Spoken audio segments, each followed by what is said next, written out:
I never thought a simple gift could become the worst mistake of my life. I remember the day I first saw the dollhouse in that old antique shop. It was covered in dust, tucked away in a corner as if someone had left it there hoping no one would ever find it. The wood was cracked, the windows were cloudy, and yet, something about it drew me in. I thought it would be perfect for my daughter. She had always dreamed of having a big dollhouse with tiny rooms and little windows where you could peek inside. She was 8 years old, and I believed that gift would make her smile like nothing else. The very first night I brought it home, my daughter couldn't stop staring at it. She looked at it as if she already knew what was hiding inside. We placed it in her room, right across from her bed. She ran her little fingers over the wooden roof and said something that still echoes in my head. "Daddy, they're watching me." I laughed it off, convinced she was talking about the dolls that came with it. Because yes, the house already had dolls inside. They weren't porcelain or plastic. They were strange, heavy figures, with faces far too expressive, like someone had sculpted them from real human expressions.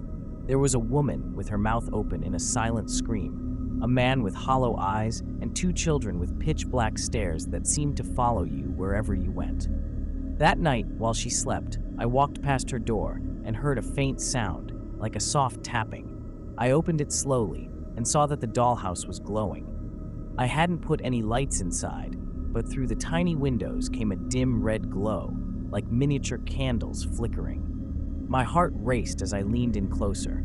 The dolls weren't where we had left them. The woman was no longer in the living room, but pressed against the window, her tiny hands flat on the glass as if trying to escape. The man stood on the stairs, gazing upward, and the 2 children, they were in the top room, perfectly aligned, staring straight at my daughter's bed. I forced myself not to panic. I convinced myself my daughter must have moved them before she fell asleep. I tried to push it out of my mind and went back to bed. But that night, I could hardly close my eyes. Around 3 in the morning, I woke up to a sharp sound, like a door slamming shut. I stumbled to my daughter's room. She was still asleep, clutching her teddy bear. But the dollhouse, its front door was wide open. I bent down to close it, and that's when I heard it, a murmur. So faint it almost wasn't there. It was coming from inside the house.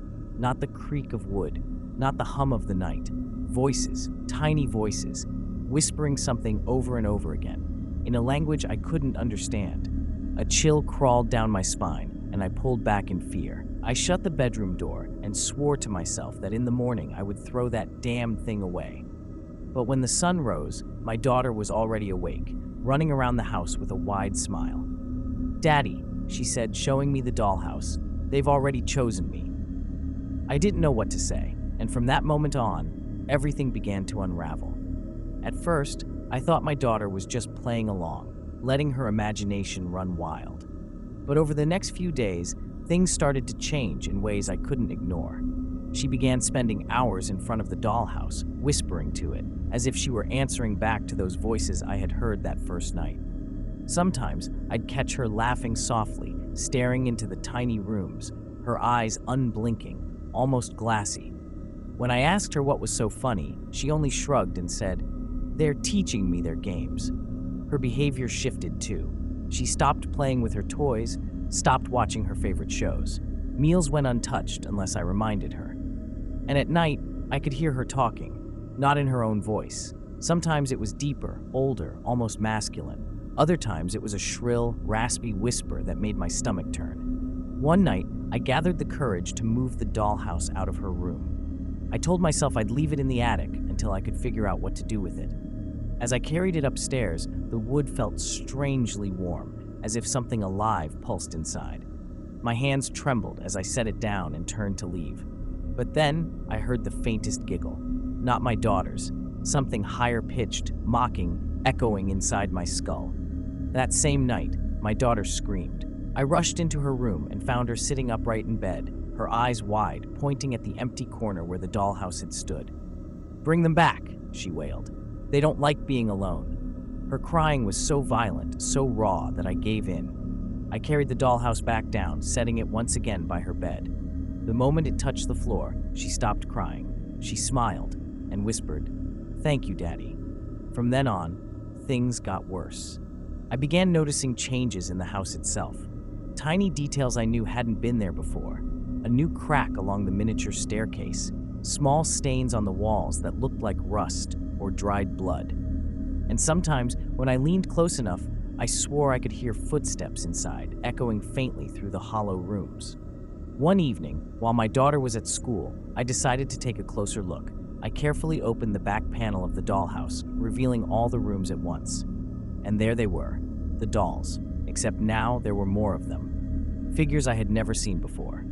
One looked exactly like me, standing stiff in the miniature living room, eyes wide, mouth open as if screaming silently. I stumbled back, my chest tight, and slammed the panel shut. My heart was hammering so loudly I thought it would burst. When my daughter came home that day, she went straight to the dollhouse. She ran her fingers gently along its tiny roof, then turned to me with an expression that didn't belong to her. "They said you saw them," she whispered. "You shouldn't have looked." That night, I barely slept. I kept hearing noises, not from her room this time, but from the hallway outside mine. Slow, deliberate footsteps, too light to belong to an adult, yet too heavy for a child. And once, just once, I saw a shadow move under my door. But when I opened it, the hallway was empty. Empty, except for the faint sound of something small scurrying across the floorboards, retreating into the darkness. By the third week, I was no longer the same man. Exhaustion carved deep lines into my face. My nerves were raw, my thoughts fractured. The house no longer felt like home. It felt like a stage, and I was the unwilling actor in a play I couldn't escape. My daughter was changing faster. Her voice, her laughter, even the way she moved, it was no longer entirely hers. Sometimes she would tilt her head at unnatural angles, as though listening to something I couldn't hear. Sometimes, when I looked into her eyes, I swore there were others looking back at me, peering out from behind her gaze. One evening, I decided I couldn't take it anymore. I waited until she was asleep and went into her room, determined to destroy the dollhouse once and for all. I lifted it up, ready to smash it against the floor, but the moment I raised it, every light in the house went out. Darkness swallowed me whole. And then, the windows of the dollhouse lit up, not dim, not flickering, blazing with that same deep, bloody glow. From inside, the dolls pressed against the windows, their tiny hands clawing, their faces distorted with silent screams. And in that instant, the air filled with whispers, dozens, maybe hundreds, chanting in unison, "Stay, stay, stay." I froze. My body wouldn't obey me. The dollhouse was heavy in my hands, heavier than it had ever been, as though it wanted to drag me down into the floor. My arms shook, my vision blurred, and then I heard her voice, my daughter's voice, though I knew she was still asleep in bed. "Daddy, put it down. They're almost ready." I turned. She wasn't in her bed anymore. She was standing right behind me, eyes wide, a smile carved across her face that didn't belong to her. The glow from the dollhouse painted her features red, and for a moment I thought, no, I knew. Her skin was changing, her outline flickering like a shadow cast by many figures at once. I stumbled backward, dropping the dollhouse. The moment it hit the floor, the whispers stopped. The lights flickered back on. And my daughter collapsed, unconscious. I rushed to her, shaking her awake, desperate to see my little girl again. When her eyes finally opened, she looked at me, not with fear, not with confusion, but with calm. "It's okay now," she whispered. "They said I can stay, but you don't belong." Since that night, the house has grown quieter. My daughter still spends hours with the dollhouse, but she no longer talks to me the way she used to. She only talks to them. She whispers, she laughs, and sometimes she sings lullabies in that same strange language. I tried to throw it away. I drove miles out of town, left it by the roadside, and sped back home. But when I opened her bedroom door that evening, it was there, sitting neatly in its place, waiting. And every night, I feel it, shadows moving in the corners of my vision, footsteps pacing outside my door, voices crawling into my dreams. I don't know how much longer I can endure this.